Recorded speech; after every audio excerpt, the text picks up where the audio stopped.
चाहिए। तो सही खाना आखिर है क्या, और हमारी रोजमर्रा की चीजों में क्या वो सही खाने की पर्याप्त चीजें हमें मिलती हैं? तो आज इसी पर बातचीत करने जा रहे हैं। हमारे साथ कुछ खास मेहमान जुड़ रहे हैं। गंगाराम हॉस्पिटल के सीनियर फिजिशियन और cardiologist doctor Mohsin Wali, Fortis hospital की चीफ क्लिनिकल न्यूट्रिशनिस्ट सीमा सिंह और जानी मानी न्यूट्रिशनिस्ट और डाइटिशियन सांची नायक। आप तीनों का ही बहुत बहुत स्वागत है। डॉक्टर वली, आपसे शुरुआत करते हैं। लैंसेट की एक रिपोर्ट है जो कि ये कहती है कि उन्होंने एक सर्वे किया, बड़ा ही वृहद सर्वे किया, जिसमें 1990 से उन्होंने शुरुआत की और 2017 तक वो लोगों की स्टडी करते रहे और पाया कि दुनिया में जितने भी डेथ्स हो रही हैं वो ना खाने की वजह से नहीं बल्कि गलत खाने की वजह से है। और हर 5 में से 1 व्यक्ति की डेथ या तो गलत खाने से या उससे होने वाली बीमारी से हो रही है। इसका मतलब यही हुआ कि खाना ही हमारी लाइफ को, लाइफस्टाइल को या हमारे जीवन मृत्यु को तय कर रहा है। हाँ ना, ये शब्द समझ में आ जाए तो सारी बीमारियों का हल है। आपके 2 न्यूट्रिशनिस्ट बैठी हैं, मैं उनका स्वागत में इस खाने वर्ड को ही दो अलग अलग हिस्सों में स्प्लिट करके ये बता दिया मैंने। खाना, खाना। दूसरी कहावत है कम खाना सुख से रहना, जो आपने अभी कहा है, लैंसेट की स्टडी ने कहा है, सब बड़े कहते हैं। हमने रोजमर्रा देखते हैं जो मोटे लोग होते हैं उनकी डेथ जल्दी होती है। अमजद खान थे और अमिताभ बच्चन थे शोले फिल्म में, देखिए कौन कहाँ है। जो दुबला है वो है, जो मोटा थे वो चले गए। विद ड्यू रिस्पेक्ट्स, मैं और कोई बात नहीं कर रहा हूँ। तो खाना जो है ये वर्ड इटसेल्फ, इसमें एक मैसेज है कि हम कम खाएं। कम खाना सुखी जीवन का जो है राज है, बहुत बड़ा सीक्रेट है। और फिर आता है क्या खाएं। बहुत सिंपल कर देता हूं मैं लोगों के लिए समझने को। 3 सफेद चीजें हमारी दुश्मन है। 3 वाइट्स मैदा, 2nd white sugar, 3rd white जो है वो शुगर है, मैदा है और नमक। 3 वाइट जो है ये हमारे दुश्मन हैं और इनसे अगर हम कम संख्या में लें या बच जाएं तो ये बहुत अच्छी सेहत को देते हैं। अब दूसरी प्रॉब्लम है, एक बड़ा तबका हमारे गरीब देश में भूखा सोता है रोज, उसको अन्न उपलब्ध नहीं है, वो गुर्बत है उसमें। और हमारे इसके बाद का जो तबका है वो मेल नरिश्ड है। प्रधानमंत्री जी ने बहुत बार अपने भाषणों में मेल नरिशमेंट के लिए चिंताएं व्यक्त की हैं और ये अफ्रीका देशों की और कुछ हद तक हमारे देश की भी बड़ी समस्या है। और दूसरा तबका जो है वो ओवर नरिश्ड है, जो प्लम्प है, मोटा है, ओबीज है और जिसको जो है संसाधन ज्यादा हैं, अपनी ऊर्जा को वो कंजर्व करता है, खर्च नहीं करता है, साइकिलिंग नहीं करता है, पैदल नहीं चलता है। हम बचपन में साइकिलिंग करते थे, हमारे घर की बड़ी औरतें चक्की चलाती थी, मसाला कूटती थी, सिलबट्टा इस्तेमाल करती थी, पैदल चलती थी और गांवों में कुएं से पानी खींच के लाती थी। अभी भी मेवात के कुछ गांव हैं दिल्ली के पास, वहां से लकड़ियां तोड़कर जलाने की औरतें सर पे रखकर लाती हैं और वो बहुत स्लिम होती हैं। उनके 8-8, 9-9 बच्चे भी होते हैं किसी के, लेकिन वो स्लिम होती हैं। तो ये खाने का जो शब्द है इसमें ही अगर जो मैसेज छुपा हुआ है, हम इस मैसेज को सुने। बिल्कुल। तो एक सेकेंड, डाइट में बैलेंस डाइट कर ले तो दुनिया की 80% बीमारियों से निजात मिल जाएगी और हम लोग अनएम्प्लॉयड हो जाएंगे अगर लोगों नहीं, आप सही कह रहे हैं। और जी बिल्कुल बिल्कुल डॉक्टर वली। और आपने कहा कि 3 सफेद चीजें और आपने बाकायदा एक सफेद ओवरकोट ही पहना है उसको दिखाने के लिए, उसे बताने के लिए। ये दर्शक शायद सीधा कनेक्ट भी कर पाएंगे।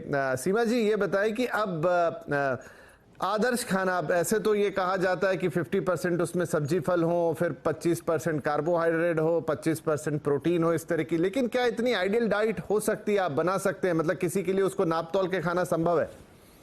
जी, मेरा कहना इसमें यह है कि हमें ज्यादा नापने और तोलने में नहीं पड़ना चाहिए, बट हमें अपनी एक आइडियल प्लेट देखनी चाहिए। जैसा कि न्यूट्रिशन वीक हम सेलिब्रेट कर रहे हैं और अभी पिछले 1-2 सालों से हम न्यूट्रिशन मंथ सेलिब्रेट करने लगे हैं, तो हमारे पास ज्यादा अपॉर्चुनिटी है सबको अवेयर करने की।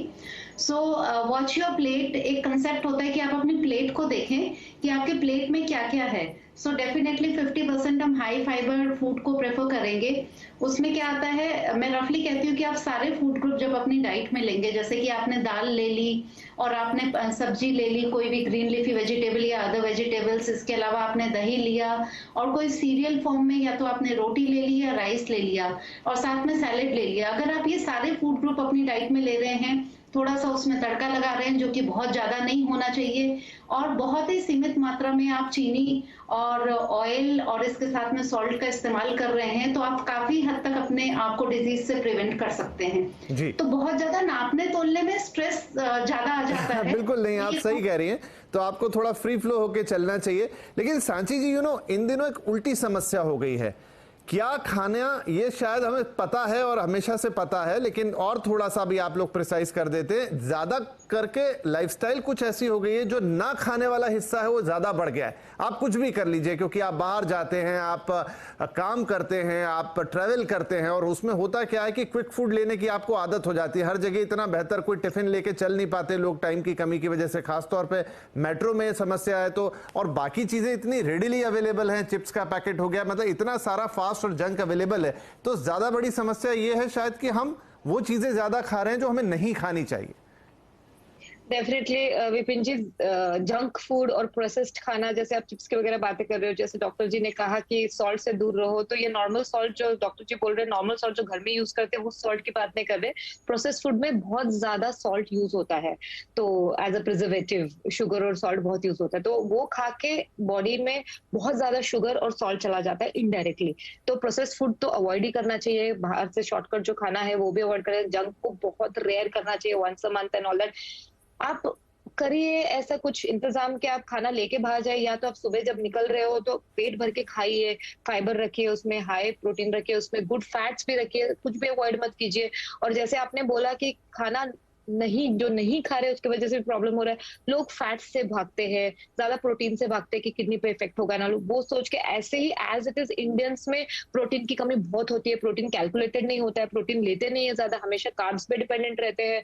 तो सिर्फ सब्जी या फ्रूट्स खाने से नहीं होगा, वो तो हमको पता ही है, और वो भी आप कैलकुलेट करके खा लो, मतलब याद से खा लेना सारा, पर उसके अलावा प्रोटीन को ज्यादा, मतलब इतना ज्यादा अवॉइड मत कीजिए। मेक श्योर दैट अगर आप 3 या 4 मील खा रहे हो तो 2 मील में तो प्रोटीन होना ही होना चाहिए, और गुड फैट्स। जैसे हमेशा हम लोग बोलते हैं कि जैसे डेथ्स हो रहे हैं, आप बोल रहे हो कि आउट ऑफ 5 पीपल इतने डेथ हो रहे हैं, all most of the deaths are happening due to heart cardiac issues. तो कार्डियक इश्यूज में ये होता है विपिन जी कि एक तो हम रॉन्ग ऑयल यूज करते हैं आजकल, जैसे ऑलिव ऑयल हमारे कुकिंग के लिए बिल्कुल बनानी है, बट कुकिंग के लिए ऑलिव ऑयल यूज कर रहे हैं which is suppose to be used raw for salads, but वो क्या कर रहे हैं, कुकिंग कर रहे हैं, उसका हीटिंग पॉइंट उतना नहीं होता है, तो उसको बॉयल करके ट्रांस फैट उसमें कन्वर्ट कर देते हैं, तो वो ट्रांस फैट जो है वो कार्डियक इश्यूज क्रिएट करता है। उसके अलावा जो हार्ट हेल्दी बोल के ऐड करके जो ऑयल्स एड्स करते हैं, वो भी हार्ट हेल्दी नहीं होता है, क्योंकि उनपे में हीटिंग पॉइंट नहीं होता है। तो सबसे अच्छा होता है कि आप देसी घर का घी यूज किया कीजिए कुकिंग के लिए, भले उसको कम यूज कीजिए, सब कुछ मॉडरेशन में यूज कीजिए, तो हार्ट का आपका हेल्थ सही रहेगा। Apart from the overall health, heart का हेल्थ मेंटेन करना और आपका शुगर आपका लेवल मेंटेन करना बहुत इंपॉर्टेंट है। ये 2 चीजें बहुत जरूरी है। तो शुगर वाली चीज पर ही आते हैं, और मुझे ये भी लगता है जैसे आपने ऑयल का भी कहा और बाकी चीजें भी ना, हम लोग इतना घिर गए, पहले के जमाने में इतनी चीजें अवेलेबल ही नहीं थी तो आती ही नहीं थी, अब चारों तरफ वो इतना बड़ा घेरा बन गया इन सारी चीजों का कि आपको समझ ही नहीं आता, और जो इजीली आपके हाथ में आती है वो आप ले लेते हैं। डॉक्टर वली, शुगर बड़ा इंपॉर्टेंट है, तो मैं इस पे आपसे सवाल पूछना चाहता हूं। कहीं कहीं पहले मुझे इन जनरल ये पता था कि नहीं, आप कितनी भी शुगर खाइए उससे आपके डायबिटीज उससे नहीं होती, लेकिन अब मैं कई जगह पढ़ रहा हूं कि आप अननेसेसरी जब शुगर इनटेक करते हैं तो आपके इंसुलिन के लेवल ऊपर नीचे होते हैं, वो बहुत ज्यादा फ्लक्चुएट करते हैं, और प्रोसेस फूड के साथ जो शुगर जाती है वो तो और खतरनाक रहती है। क्या यह बात सही है? जी, मेरे शरीर में at a given time 100 milligram blood sugar रहती है, यानी 100 मिलीग्राम पर 100 ml 1 लीटर में 1 ग्राम हुई। मेरे शरीर में 5 लीटर ब्लड घूम रहा है, जिससे मैं आपसे बात कर रहा हूँ, अलर्ट हूँ, अटेंटिव हूँ, अवेक हूँ। 5 ग्राम शुगर पे मेरी बैटरी चल रही है जी। 5 ग्राम शुगर चाहिए मुझे बोलने के लिए, आपसे जिंदा रहने के लिए, दिमाग लगाने के लिए। उसमें हम कितने 5 ग्राम और दिन भर में डालते हैं, पराठा, गाजर का हलवा, मिठाई, संदेश और जने क्या क्या चीजें जिनमें हाई कार्बोहाइड्रेट होता है, इंक्लूडिंग आलू, रोटी, चपाती। तो हम अपने शरीर में एक टॉक्सिन डालना है, पॉइजन डालना है, जो शरीर को प्रोसेस करके निकालना होता है, या अगर नहीं निकालने का होता है तो शरीर में जमा कर लेता है। तो उस 5 ग्राम शुगर में हम कितना दिन भर में उड़ेलते हैं उसका हिसाब हम लगाएं तो हमारा दिमाग फेल हो जाएगा। और इस न्यूट्रिशन वीक में अगर मेरा ये संदेश लोगों तक पहुंच जाए कि आप 5 ग्राम शुगर जिंदा रहने के लिए काफी है, और 24 घंटे में आपको 40 से 50 ग्राम मैक्सिमम शुगर की जरूरत है। और बाकी आप प्रोटीन खाइए, फैट खाइए, थोड़ा उसका 2/3 आप प्रोटीन खाइए, 2/3 फैट खाइए और 1/3 उसकी शुगर खाइए, यानी 40-40-20 का रेशो रखिए। ये बैलेंस डाइट में चौथे क्लास से लेके और कॉलेज तक बिल्कुल इसका रेशियो संतुलन बना रहे। बहुत बेसिक बात बता रहा हूं मैं, 40-40-20, 40 कार्बोहाइड्रेट, 40 प्रोटीन और 20 फैट परसेंटेज के हिसाब से जी। और इसके बाद अब फैट की जो हम क्वांटिटी देख रहे हैं, जैसे बताया हम फैट को जला जला के उसको पॉइजन बना देते हैं। तो हम जो खा रहे हैं, जो जंक फूड में खा रहे हैं, बाहर के खाने में खा रहे हैं, बच्चे रात को 2-2 बजे उठ के ऑर्डर देके खाने मंगा रहे हैं, घर का खाना नहीं खा रहे हैं, माँ के हाथ का खाना नहीं खा रहे हैं। स्कूलों में मिड डे मील बड़ा अच्छा चना परमल हमको मिलता था, कभी चने की दाल मिलती थी, सूखा सूखा मिलता था, उसमें प्रोटीन, कार्बोहाइड्रेट और वो मुरमुरे होते थे, बड़े हम एंजॉय करके हम लोग खाते थे। कभी सेब मिलता था, कभी केला मिलता था। तो ये स्कूल का जो मिड डे मील पॉलिसी थी, वही अपने करिकुलम में भी आप जोड़ लें। और 40-40-20 का ये आपका फॉर्मूला बहुत अच्छा है। आई होप कि सारे लोग इसको थोड़ा थोड़ा, भले 40-40-20 एग्जैक्टली ना फॉलो करें, 40-30 इस तरह से कर लें, लेकिन लाइन यही पकड़े। चलिए फटाफट एक छोटा सा ब्रेक लेते हैं और ब्रेक के बाद हम कुछ और चीजों पे, हमें ये तो समझ में आ गया नमक बहुत ज्यादा खराब है, शुगर बहुत ज्यादा खराब है, प्रोसेस फूड में वो सब अंदर जा रहा है, तेल को आपको जला के नहीं खाना है, लेकिन और क्या करना है, क्योंकि थोड़ा कॉम्प्लेक्स है मामला, इतना आसान नहीं है। अच्छे से इस खाने को समझते हैं छोटे से ब्रेक के बाद।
Welcome back. आप देख रहे हैं कंज्यूमर अड्डा और आज हम बोल रहे हैं सही खाना ही है सेहत का खजाना। तो फटाफट इस बातचीत को आगे बढ़ाते। सीमा जी, एक और चीज है कि खाना तो ठीक है लेकिन खाने का वक्त भी बहुत इंपॉर्टेंट है और हो ये चला इन दिनों कि हम शाम की तरफ ही अपनी सारी खाने की एक्टिविटीज करते हैं और पीने की भी इनफैक्ट, जो कि तमाम अगर हम मेट्रोज में लाइफस्टाइल को देखें तो सारा कुछ आप जो मेजरली कंज्यूम कर रहे हैं वो सूरज डूबने के बाद या शाम की समय, क्या ये सही है?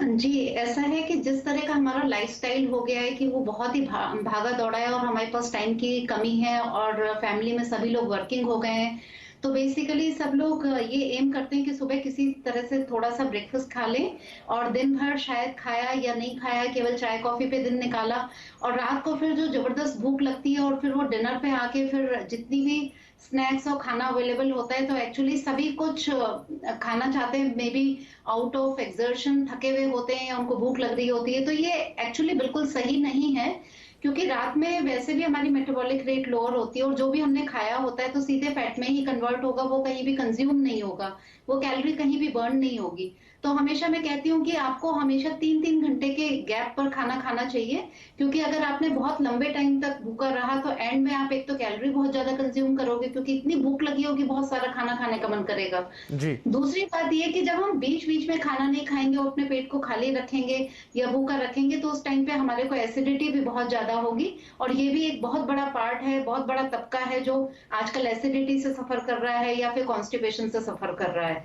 सो ये सारी चीजें जब हम बहुत कम खाना थ्रू आउट द डे खाते हैं, पानी पीना भी भूल जाते हैं, तो ये सारी चीजें बहुत ज्यादा आती हैं। जनरली लोगों में एक सोच होती है कि हम मोटापा इस तरीके से दूर कर सकते हैं कि हम पूरे दिन कुछ ना खाएं और रात को केवल एक मील खा लें और ये एक बहुत बड़ा आई ओपनर इशू हो जाता है कि जो लोग जितना कम खाते हैं जनरली उनका वेट बहुत ज्यादा गेन होता है और लूज करना भी डिफिकल्ट होता है। तो ये एक बहुत बड़ा मिथ है जो कि मैं आज आपके माध्यम से, आपके चैनल के माध्यम से तोड़ना चाहूंगी कि भूखे रहकर हम कभी भी वेट कम नहीं कर सकते या फिर हमें कभी भी ये नहीं सोचना चाहिए कि हम सुबह केवल एक मील खा ले हैवी सा और रात को एक खा लें और बीच में हम पूरा पॉज जाने। तो इसको थ्रू आउट द डे आपको बैलेंस रखना है और शाम की तरफ जितना कम हो, हल्का हो, उतना अच्छा। सांची जी, मुझे बताइए कि ये बातें हम सब समझ रहे हैं, जान रहे हैं, लेकिन जो हमारी फूड हैबिट्स है उन्हें आप एक्चुअली कितने दिनों में चेंज कर सकते हैं? क्या लगता है वो चेंज करने के लिए? क्योंकि सारा इशू वहीं पर है। जानना, ज्ञान तो आई थिंक है सबके पास। एक तो कंसिस्टेंसी बहुत इंपॉर्टेंट है विपिन जी। कंसिस्टेंट रहना, शुरू तो सब लोग करते हैं कि हमको लाइफस्टाइल चेंज करना है, ईटिंग साइकिल चेंज करना है, पैटर्न चेंज करना है, स्लीपिंग पैटर्न, आप शुरू तो कर देते हो लेकिन एटलीस्ट 15 डेज 2 वीक्स के ऊपर लगता है आपका वो पैटर्न या साइकिल सेट होने में। एक्चुअली 40 डेज लगता है but 15 days is good enough. शुरुआत करके एफर्ट्स डालना पड़ता है, कंसिस्टेंट रहना, उसको जारी रखना बहुत इंपॉर्टेंट है। तो एटलीस्ट 15 डेज तो लगता है विपिन जी कि लगातार आप वो करते रहो, ऐसे नहीं कि बीच बीच में आपने ब्रेक ले लिया। होता है चीट डेज होते हैं जहाँ पे आपको पार्टी में जाना है, वीकेंड्स पे आपको थोड़ा सा लेट खाना है या ज्यादा खाना है, तो that is okay, manageable. But उसके अलावा कंटिन्यूअसली इसको एक लाइफस्टाइल बनाना चाहिए। ये ऐसे नहीं है कि आपने थोड़े दिन किया अपने आप को हेल्दी रखने के लिए या वेट लॉस के लिए स्पेशली, उसके बाद आपने इसको स्टॉप कर दिया जब आपका गोल आपने हिट कर लिया। तो it should be a lifestyle basically. जी, तो डॉक्टर वली, क्विकली एक लास्ट क्वेश्चन कि अगर आप सही खाते हैं और मैनेज्ड तरीके से खाते हैं, वक्त पर खाते हैं, तो आप अपने जीवन में कितने साल स्वस्थ जोड़ सकते हैं? मैं तो कहूंगा जीवन को दूना कर सकते हैं। आमतौर पे इस सवाल का जवाब जैसे आपने किया है, मैं कहूंगा 10 साल ऐड हो जाएंगे खुशी के। और देखिए, कम खाना सुख से रहना, इसी स्लोगन के साथ हमको ये प्रोग्राम वाइंड अप करना चाहिए। और जो आपने जो सवाल पूछा है समय का, इसमें पुराने जमाने के लोग दिन छुपने के बाद खाना नहीं खाते थे। जैन समाज के लोग बहुत अच्छा करते हैं, वो भी दिन छुपने के बाद खाना नहीं खाते। तो अन्न का जो प्रयोग है वो जो हमारे जो कुदरत का बल्ब जब तक जल रहा है तब तक प्रयोग करना चाहिए और उसके बाद नहीं करना चाहिए। पेट को हल्का रखना चाहिए, पेट से ही सारी बीमारियां प्रवेश करती हैं। आपके जो प्रोग्राम शुरू हुआ था तो मैंने ये सोचा था कि आप शायद मुझसे पूछेंगे खाने से क्या क्या बीमारियां, तो मैं कहूंगा दुनिया की हर बीमारी भूखे दाखिल होती है, चाहे वो हार्ट अटैक हो, चाहे वो कोलेस्ट्रॉल हो, चाहे वो डायबिटीज हो, चाहे वो हाई ब्लड प्रेशर हो। सब बीमारियों के पीछे खाना छुपा हुआ होता है और एब्डोमिनल सिस्टम हमारा छुपा हुआ होता है। हमको बड़े अनुशासन के साथ जीना चाहिए। और चिड़िया दाने उठा के ले जा रही थी, दूसरे क्लास में सवाल होता था तो कितनी देर में वो चिड़िया दाने खत्म करेगी। हमारी सही कह रहे हैं आप डॉक्टर साहब। क्योंकि अब मेरा समय समाप्त हो रहा है इसलिए मैं माफी चाहूंगा, लेकिन एक बात जो आपने कह दी कि सब कुछ ही खाने पे है, पूरा का पूरा जीवन ही, और अगर आपने अच्छा खाया 10 साल तो जुड़ेंगे ही, और वो 10 साल स्वस्थ होना जरूरी है। साल शायद गिनने में कितने भी हो सकते हैं, लेकिन अगर आप स्वस्थ नहीं है, आपको 10 तरह की बीमारियां हैं, तो मजा आपको नहीं आने वाला। तो अच्छा जीवन और क्वालिटी लाइफ के लिए एक सबसे इंपॉर्टेंट चीज है जो आपके अंदर जाती है हवा और पानी के अलावा, वो है खाना, और वो आपके हाथ में है, क्योंकि हवा पानी तो वैसे ही रहेंगे जैसे वो है, उनका आप कुछ कर नहीं पाएंगे, लेकिन अपने खाने का जरूर कर सकते हैं। और जैसा साची जी ने बताया, 15 दिन एक बार एक थ्रेशोल्ड बना लीजिए, वो क्रॉस कर गए फिर आपकी हैबिट्स पड़ जाएंगी, इतनी मुश्किल आपको नहीं जाएगी। 15 दिन निकाल लीजिए। आई होप कि आज की चर्चा सबके काम की रहेगी और सबको आने वाले वक्त में बेहतर, स्वस्थ, अच्छी लाइफस्टाइल देगी। थैंक यू, नमस्कार।